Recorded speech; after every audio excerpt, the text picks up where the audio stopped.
La cellule photovoltaïque est composée d'un matériau semi-conducteur qui absorbe l'énergie lumineuse solaire et la transforme directement en courant électrique.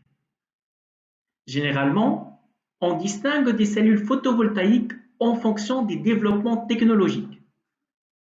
Les cellules de première génération sont basées sur une seule jonction PN et utilisent généralement le silicium sous forme cristalline comme matériau semi-conducteur. Le silicium est fondé puis refroidi afin d'obtenir un cristal qui sera découpé en fines tranches, les wafers, pour obtenir la cellule photovoltaïque. Cette méthode de production est très énergivore et donc très chère.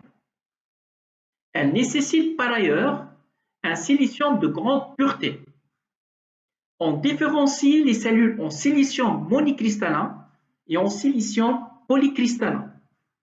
Dans le cas du monocristallin, le rendement va de 18 à 22% et il est plus faible pour la technologie polycristalline, avec un rendement de 14 à 18%. Le prix moyen d'un module est de 1,8 à 2 euros par watt-crête en 2019, avec des fortes variations selon les fabricants. La durée de vie annoncée de ces technologies est d'environ 25 ans.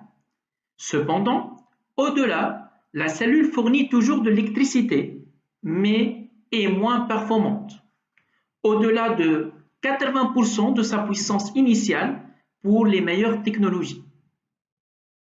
Le rendement maximal théorique de ces cellules est de 31%, limite de Shockley-Kaiser.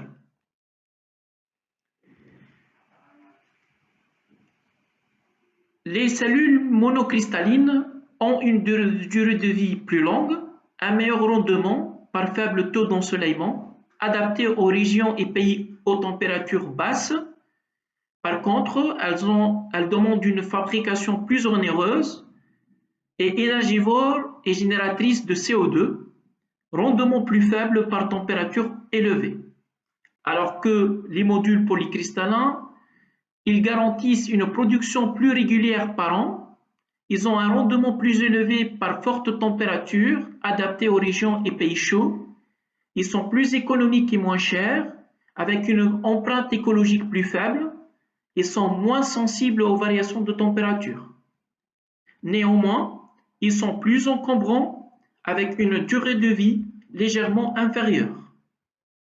Ce sont ces deux types de cellules qui sont utilisées pour la production d'électricité photovoltaïque et représentent 90% des parts du marché. Les couches minces constituent la seconde génération de technologies photovoltaïques. Dans cette génération, on distingue le silicium amorphe, ASI, le disélénium de cuivre indium, CIS, le tellure de cadmium, CTTE, entre autres. Concernant le silicium amorphe, il a un rendement entre 6 et 9%. Il est peu cher à fabriquer, avec une bonne flexibilité d'intégration. Il capte les rayons solaires par temps nuageux, mais s'use avec le temps.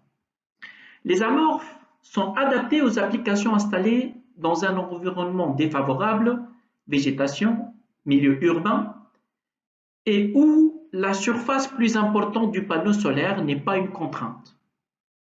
Exemple d'application, signalisation routière, bornes de paiement, éclairage de sécurité en site isolé, système de contrôle des cours d'eau.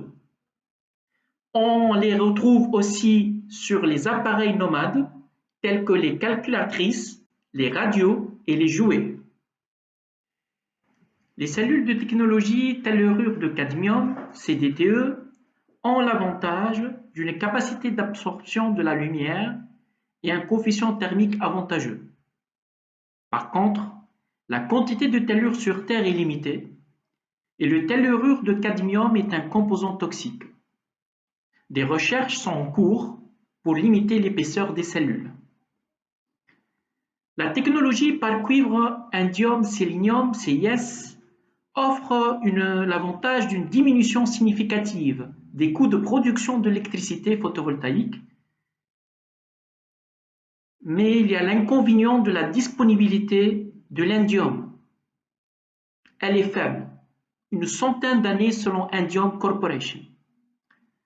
Ces deux technologies ont un rendement de 13 à 16% et elles sont adaptées pour des applications diverses et variées, en particulier l'intégration esthétique au bâtiment. D'autres technologies qui constituent la troisième génération, les cellules OCIGS, qui améliorent les propriétés d'absorption par l'adjonction d'une quantité limitée de gallium aux cellules cuivre-indium. Elles ont un rendement supérieur à 20% en laboratoire, 13% en installé. Les cellules multijonctions avec un rendement de conversion supérieur à 40%, mais qui sont chères à fabriquer. Ces cellules s'emploient exclusivement dans les concentrateurs solaires et ils sont bien adaptés aux applications aérospatiales. Il y a aussi les cellules organiques, mais pour le moment, elles ont encore le problème de stabilité dans le temps.